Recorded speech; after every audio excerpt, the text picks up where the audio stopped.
Okay, real quick primer on block quotes and comments.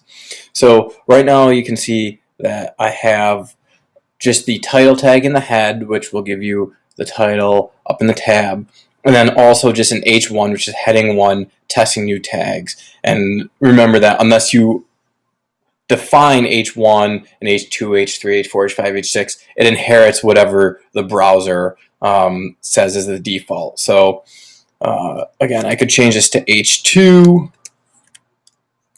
and then I save and refresh, and H2 is just a little bit smaller. So let's look at the comments. And comments are reserved for if you want to leave something in your code but not have the browser render it. So I could say this quote is from the movie A Few Good Men. And when I save this and refresh it, nothing happens. And if I view the page source, the comment still appears, but you can see how it's green. That means the browser is ignoring that.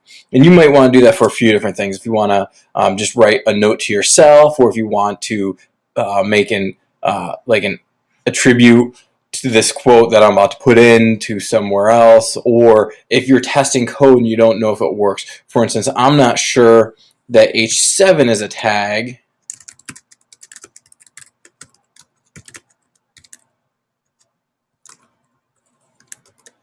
I want to see what it does.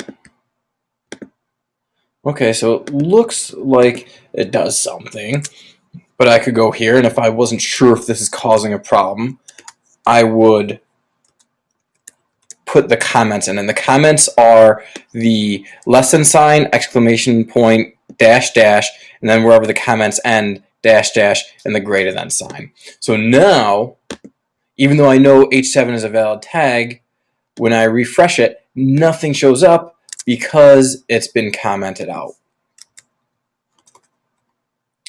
The second tag that I want to show is from is the block quote, and that will automatically do some indentations for you. So I could write something like, this quote is from a famous movie. And I'm going to throw in a line break there, maybe even another line break. And I've already prepared this quote.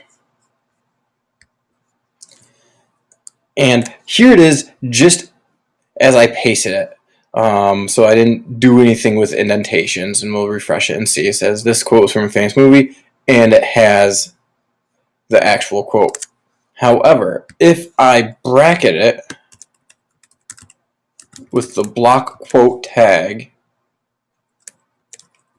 and then end it, so we just did the bookend tags, when you refresh it, you'll see it's already tabbed in a little bit, and it just keeps your